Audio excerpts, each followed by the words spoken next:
Hi, welcome to my channel. So thank you for being here. Today we're going to talk about America compared why other countries treat their people so much better. And we're just going to look at this video looking at, different ways that other countries treat their people better. I am from in the United States, so of course there are different things that every country is different, but I really want to see what the differences are from our country as opposed to other countries in the world. So let's get into this video. Let's see what the differences are. I'm excited to find out, guys.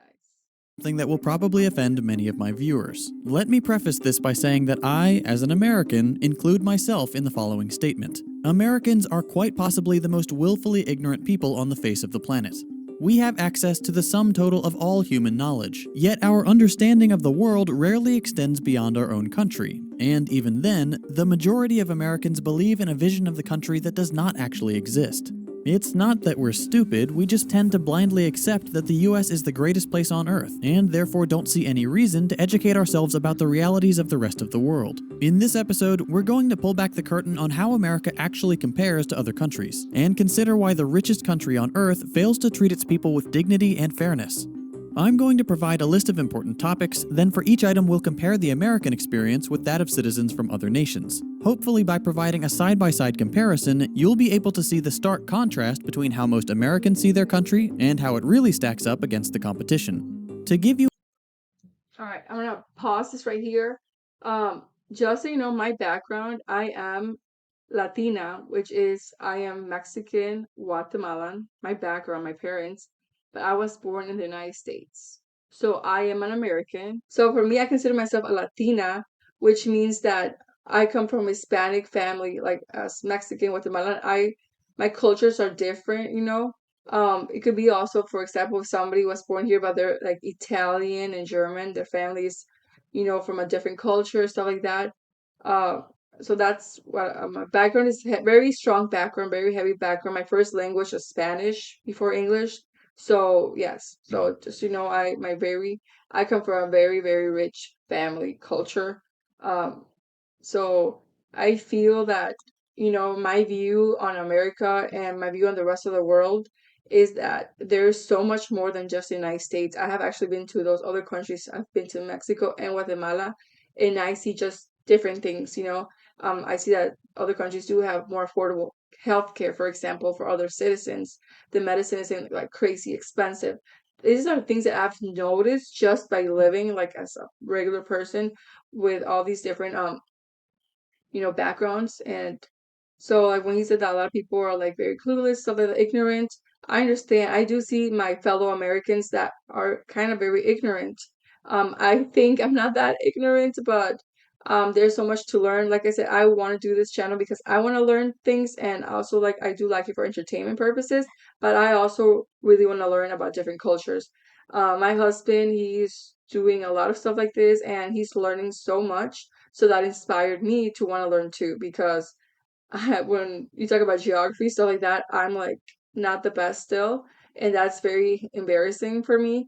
Like I said, in the United States, geography, you have to seek it out yourself. It's not like they teach you that stuff. So that's the reality of things. But hopefully, with this channel and just by myself, I get to learn a lot, and I am learning every day. So, all right, let's go. Let's get back into this video. an idea of just how skewed the American perception of our country really is, let's start with a pretty shocking example. Compensation for what are considered low-skilled jobs. We'll take the quintessential American company, McDonald's. McDonald's is the world's largest restaurant chain by revenue. It operates in over 100 countries and serves over 69 million customers every day. As of 2018, McDonald's was the second largest private employer, with 1.7 million employees, behind Walmart's 2.3 million. How many times have you heard someone refer to McDonald's jobs or workers in a derogatory manner? For some reason, people who work at McDonald's are seen as inferior or lazy or have any number of other unfair and unkind assessments leveled at them.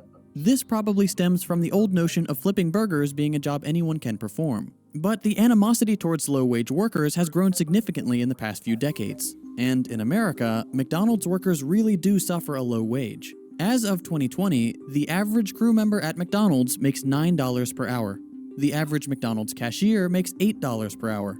The federal minimum wage in the United States is $7.25. a rate which has not been raised in over a decade and which Actually, that is true. I don't know how true that is to seven. I don't know what this video is from. I think it's from a couple years ago. Let me check. This video is 4 years old. We are in 2024 right now. I used to work at a job where a lot of people like we had to look at the poverty level of the state and stuff like that, and it was I think 725. And the crazy thing is that incomes never went up. Like inflation happened and all these things happened, but the income always stayed the same. It never caught up. It never caught up. Like low wage always stayed at the lowest it could, never caught up with like everything else going up, like prices going up, cost of living going up, but the income levels always stay the same. So I found that like kind of frustrating when I used to see people like saying like this is the very minimum. How much can somebody get paid at the minimum? And I was shocked to know it was $7 in the United States of America. In one of their states, the minimum was $7.25 federal lowest income that you could pay somebody. I thought that was a joke. I don't know who can survive on 7.25 an hour in this economy right now. So I hope that that's not the same. I hope that's not 7.25 right now. But that is horrible. And I feel like you should never shame somebody for working. They're working, they're trying, they're going to work, they're getting their money the right way. They're not doing anything crazy, anything shady. They're working, a job is a job. And you have to be humble and honor the job that you have. So, props to everybody, the fast food workers. Without people that do these kinds of jobs, like, the economy, like people like oh, we would want to go to a drive-through, stuff like that. You gotta know that people are doing this stuff. If they wouldn't do it, who would be doing it? should not be considered a reasonable wage for any position, considering the fact that a full-time minimum wage worker cannot afford to rent a two-bedroom apartment anywhere in the United States, and can't afford a one-bedroom apartment in over 95% of US counties. Now, the all too common response to data like this is something like, well, yeah, it's not a hard job, you should just find a better one. Here's a simple question. Should any job, regardless of technical skill required, pay workers so little that they cannot afford to rent even the smallest place to live? Not to mention other necessities like utilities, food, and medicine. Absolutely not. That is inhumane and cruel, especially coming from the second largest employer in the richest country on the planet. Other notable objections include, McDonald's has to make a profit. If they pay their workers more, they might go out of business. First of all, if Are you insane? If they pay their workers more, they might go out of business. No, no. If you're a company that's been paying the lowest wage to people for years, like years upon years upon years, you could have come up with a plan to pay your workers better. The bottom line is everything. If your bottom line is not taken care of, nothing is going to be successful in your business. That is business 101. I guess I studied some business. But hello, I feel like if you don't take care of your people, they're not going to take care of you. And the turnover rate is going to be high, and that's not good for business. Nobody ever stays there. It's people come and go, come and go. Like that just sounds like a horrible working environment for everybody involved, and even the customer. If your customers aren't happy, you know what's gonna happen. If you can't pay your workers a fair wage, your company should not be in business. End of story. But again, McDonald's is not struggling to make ends meet. In 2019, McDonald's raked in $21 billion in revenue. But no matter how obvious the exploitation of low-wage workers, Americans are hell-bent on praising the very companies doing the exploiting. Take this article on Reader's Digest, for example. It's titled, "This is what McDonald's workers really get paid." You see that and think, oh, nice, finally some news showing how poorly these workers are compensated. Then you scroll down and nope, they're actually praising McDonald's, saying things like, the food chain is also great for paying their workers fairly, and McDonald's is one of the highest paying fast food chains. Fairly, fairly, $7, $7 to $15 an hour is fair, you guys. Oh my gosh, this is a joke. And of course, I bet they probably pay for this article to come out. Just me assuming. In the United States. This level of sycophancy is insane. If $8 or $9 an hour is some of the highest pay in the industry, that doesn't indicate that McDonald's is paying fairly, it indicates that a massive chunk of the population is being paid poverty wages. This is where taking an international perspective is so critical. If all you see is feel-good stories about how well McDonald's workers are paid, you'll never know how badly American workers are actually being treated. Let's take the same company, the same position, but in a different country. Here's a McDonald's in Denmark. The average McDonald's worker in Denmark, for doing the same low-skill job, makes $22 per hour. Well, hold on, you hear readers. $22 an hour? $22 an hour for working at McDonald's? But over here, so $22 an hour, but they pay people in the United States $7.25 minimum. But they pay $22 an hour in another country. And McDonald's, I think, yeah, they're based in the United States.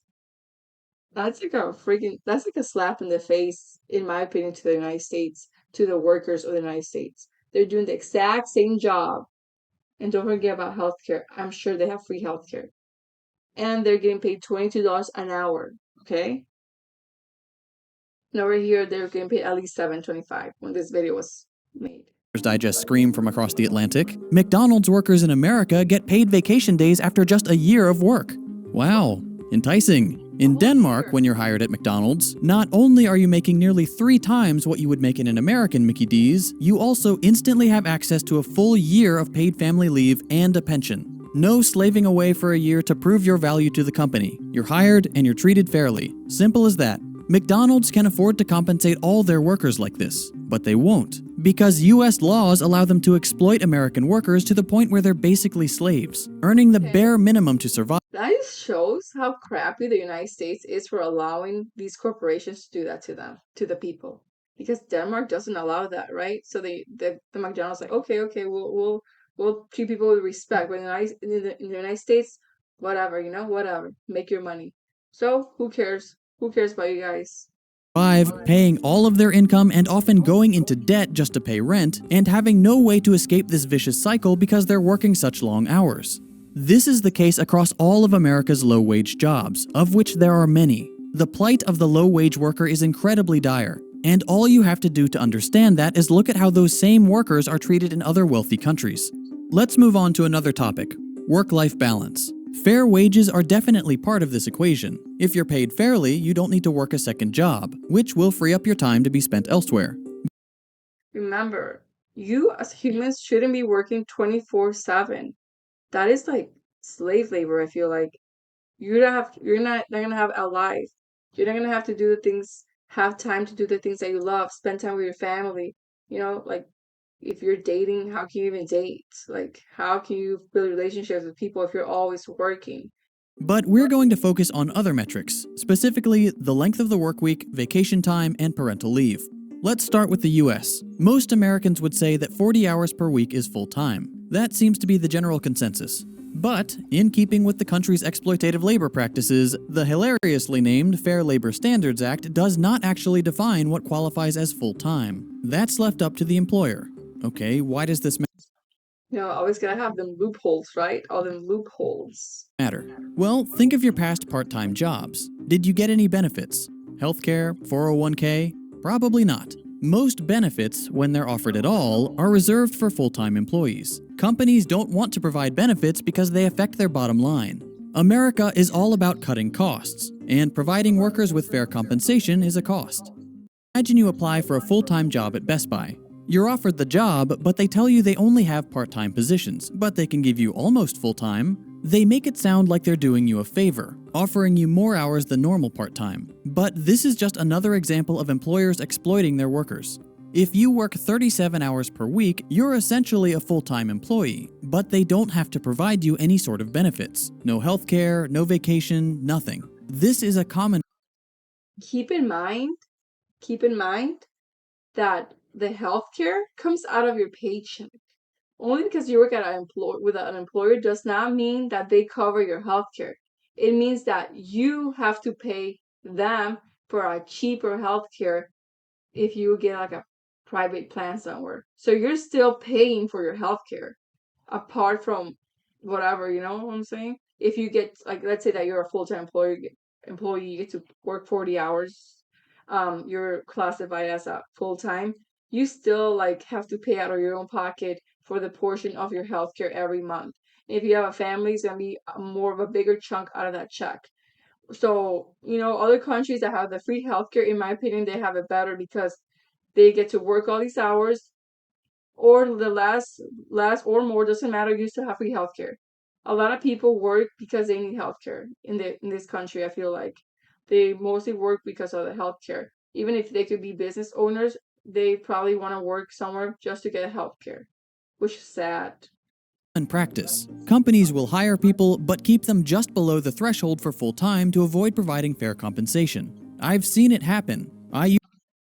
Oh yeah, sorry. Besides the healthcare that you have to pay out of your own pocket once you're full time, yeah, you also get cheaper like option to buy dental, vision, life, like life insurance. You also get like 401k plan, stuff like that. Uh, these are the benefits. Some of the benefits. Obviously, every company is different. Some don't even have all these things. So, just saying. used to work at Best Buy and they would do it all the time. And that's just the companies who are still trying to appear generous. Others will simply not offer benefits at all, or set their full time positions at 50 or 60 hours per week. Sales positions are notorious for this. They'll often say, well, we expect you to work 40 hours, but all the top sellers are working 60 to 70 hours per week. This is coercion. They're trying to pressure you into working more hours to benefit them, and the compensation is never what they claim it will be. By allowing employers to define full-time work, American workers are held captive by corporations, forced to either work absurd hours to qualify for full-time benefits or find a second job to help cover the cost of things like health insurance. Both of these options lead to a terrible work-life balance, and as real wages have decreased and benefits have been offered less and less over the years, huge numbers of American workers have developed an unhealthy work-life balance. For example, in 1960, when workers had real bargaining power, only 20% of American women worked. Today, 70% of children live in households where both parents are working full-time. Where does all this lead? As of 2020, over 85% of American men and 66% of women work more than 40 hours per week. We work 137 more hours per year than Japanese workers, 260 more than the British, and 499 more hours per year than the French. Why do other countries have such a better balance? Because many of them have laws that cap the length of the full-time work week. This is pissing me off. Just watching this video is making me freaking mad. It's making me emotionally mad. It's making me upset because I see how people work here. I see when you go places, you can see in their faces. You can tell people that they're tired. You can tell when somebody's overworked, and it's sad. It's sad that the country doesn't really care. The companies don't even care either. It's sad. It's sad. They're overworked and underpaid. Companies are required to pay their workers fairly and allow enough time off for employees to maintain a healthy work-life balance. That's not the case in the US. Vacation time is a similar story. Whereas many other countries mandate that employers provide paid vacation and sick days, the US does not. In every industrialized nation, workers get more paid vacation days and holidays than in the US. Here's a depressing graph to illustrate just how poorly we treat our workers. France 31, A depressing graph, you guys. Spain 34, Austria 38, America 0. All right, so let's look at this graph a little more. It says paid vacation and paid holidays. So basically, paid vacation is the dark blue, and the paid holidays is the light blue. So paid vacation, France has 30 days of paid vacation, and almost the same like as paid holidays. Japan has 10 days of paid vacation. They don't have any paid holidays. Japan does not have paid holidays. United States, how many days of paid vacation? Zero. Paid holidays, zero. The United States, paid vacation and paid holidays in working days. Um, you do get paid vacation accumulated. Like they just give it to you. You have to earn it. So I believe that this graph shows you just how many days you get just straight up gifted. Like here you go. You're hired. Here you go. United States gives you zero. You have to earn that vacation. You have to earn that paid holiday. Sorry, I'm just confusing myself here. I'm just learning. Okay. Anyways, that's sad. The bottom line is that United States has zero. Okay, that's all that matters because it's sad and this is sad. This has to be fixed. United States has to do better. You have to do better, US. Come on. Get with it. Get with it. Ándale, ándale, apúrate. What you doing? Zero paid vacation days, zero paid holidays. And remember, these are the mandated figures. Every Austrian worker gets a minimum of 38 paid days off per year. Even in the worst possible employment situation, they'd still get 38 paid days off. It's mandated for these countries. Mandated. Mandated. It's a necessity. In the United States, what? Crickets? Like who's there? What? In the US, many workers are lucky to get Christmas or Thanksgiving off at all, and the odds that it's a paid holiday? Next to zero. Let's move on. I remember for like the holiday Christmas, we all had to sign a list, like a sheet of paper, put in your name if you wanted to take your vacation day on the 24th. If you were lucky to get picked, then you were lucky to get the 24th off, like Christmas Eve off.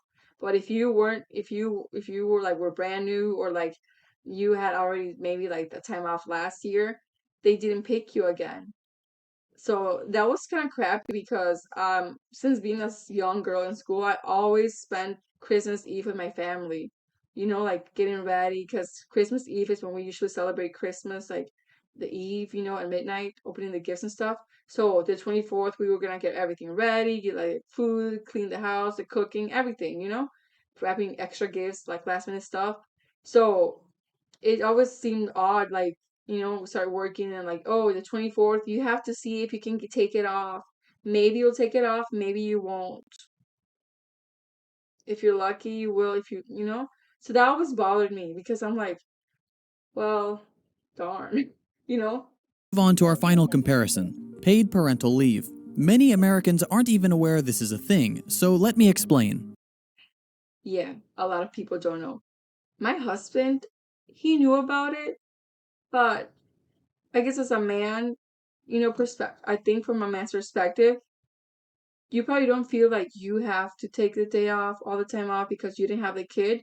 But I feel that if your wife just had a baby, you should take all the time that you can off, even if you're the husband, even if you didn't give birth.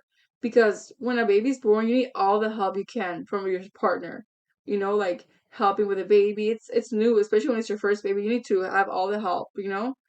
At nighttime, in the middle of the day, especially when you're just like, as a woman, when you're just like getting back together, your body's all over the damn place. You need your husband there. So I feel like a lot of companies don't tell men their rights. Like my husband didn't really know; he had to like research it because he didn't know, he wasn't sure anything about parental time off as a husband. I think they did allow him to take like 2 days off or something like that, or like they were gonna start like taking days off for his vacation. I don't know, but I think that's dumb. I made a lot of life decisions based on parental leave and stuff like that. When an employee of a company has a child, sometimes they're offered parental leave, a period of time where they can stay home from work to bond with and take care of their new baby. This greatly benefits the employee, the child, and, in the long run, the company, because the employee will be happier, less stressed, and more loyal to the company. Of course, offering paid parental leave doesn't benefit corporations in the short term. And if there's one thing that encapsulates the American business philosophy, it's short-term gains over all else. So it won't surprise you to learn that the US is the only industrialized nation on the planet that does not mandate some amount of paid parental leave. This may be shocking to my American viewers because being able to get paid to spend time with your newborn child sounds like an impossible dream in our dystopian labor market. And honestly, it probably is impossible in our current America. We're so invested in self-destructive capitalism that even suggesting the possibility of paid parental leave would put US politicians out of a job. That's not the case in the rest of the industrialized world. In fact, every other OECD nation, and even in many third world countries, new parents are guaranteed at least several weeks of leave. Let's take a look at a few of Are you serious? Even in third world countries, they have paid time off. I know that in the United States, okay, so let's see. Under the Pregnant Workers Fairness Act, a worker will qualify for unpaid unpaid time off. Unpaid time off, regardless of whether they've been out of job for a year. The time off would be for the duration of the recovery period, which here is like 6 weeks. They give you 6 weeks. 6 weeks and they go back at it. Stomach heal everything after 9 months of being pregnant. Go to heal in 6 weeks and get back to it. Who cares about the kid in the house? Who cares about your health? 6 weeks and get back to work without pay. 6 weeks without being paid. How crazy is that? The mom isn't even healed all the way. You just throw her back into the fire. Like your body's all changed as a mom, like everything changes all over the place and you have to be thrown out in the fire, like go back to work. And then if you're breastfeeding, that's worse because like your body's on a schedule with a baby after being home for 6 weeks, so that sucks. But yeah, I think 6 weeks is not enough time for a woman to heal because it's not. Whoever made that up, they're dumb. They're obviously not a woman. Whoever made that rule up, like 6 weeks, baby, you get 6 whole weeks to heal. No. So the time off would be for the duration of the recovery period. Many people have a first postpartum appointment around 6 weeks following childbirth, and for C-sections, the recovery can be even longer. So you see that for C-sections, which is something else, the recovery can be even longer. But usually some days only give you 40 days to be with your baby, and that is so horrible. I tried to take as much time as I could off after I had my baby because obviously I just had a baby. Um, I was very, very weak after my first baby. It was very scary for me. Um, I was not okay to go back to work after 6 weeks. So I tried to do everything I could. Some jobs, they do have FMLA, but it's all unpaid. It's unpaid. Maybe you can, like, they can give you your vacation. If you have, like, let's say you have 2 weeks of paid vacation accumulated, you can use that vacation time. But, I mean, that's it. Everything is unpaid. So that sucks. That sucks. And the United States being an industrialized workforce, industrialized country, and we don't have anything like paid time off for parents, that is like a slap in the face. For being expecting to work all these hours, to do all these things, but you can't even pay the people to take time off with their kid because it does affect their health. It does affect how they work. You're always thinking like about your kid at home, like how are they doing? Are they okay with a babysitter? Blah blah blah blah blah. Of them. Ethiopia, a country with an annual gross national income of under $900 per person, offers 90 days of leave with 100% pay. Madagascar, 14 weeks at 100%. Afghanistan, You should be embarrassed, United States. You should be embarrassed. Look at this. 90 days of paid leave 90 days. to people that make around less than $900 a year, but they still get paid. Oh my gosh. Denmark, 52 weeks. Norway, 56 weeks. France, 16 weeks at 100% pay for your first child, up to 26 weeks for your third, on top of 104 unpaid weeks. Top. Oh my goodness. Lithuania, 52 weeks at 100%, I'm moving. plus an additional 52 weeks at 80%. Again, the United States does not Wow. This is sad. mandate a single day of paid parental leave even for the mother, and the father is never considered. This means that workers in America have to choose to either pay the exorbitant cost of childcare or have one parent quit their job in order to take care of the child. These are both bad options, which often lead to economic precarity. But that doesn't matter to the companies employing American workers. Profit is the only thing that matters. Hopefully, seeing these labor practices compared like this has made it clear that not only is the US not living up to its claim to being the greatest nation on earth, but also that it consistently ranks poorly and often dead last in terms of labor metrics. Why is it that the wealthiest, most powerful nation on earth can't pay their workers a fair wage, or provide healthcare, vacation time, or paid parental leave? You should realize by now that it's not that they can't, it's that they won't. Everything in America is beholden to the almighty dollar. Profit. If he wanted to, he would, right? Like that saying goes. If they wanted to take care of the people, they would. They just don't want to. They don't care. That's horrible. Is the only motivator. If an action does not produce a greater profit, it will not be considered. Over the last few decades, Americans have watched as our livelihoods, our quality of life, and our dignity have all been stripped away by those who already make obscene amounts of money. Those in power say we're all in this together, But that couldn't be further from the truth. The ultra wealthy and the world's largest corporations rely on Americans remaining ignorant. They rely. Yep. Remaining ignorant. See, watching these type of videos, it makes me pissed off. It really upsets me. They expect people to stay dumb. I think people aren't dumb anymore. I think people are finally waking up.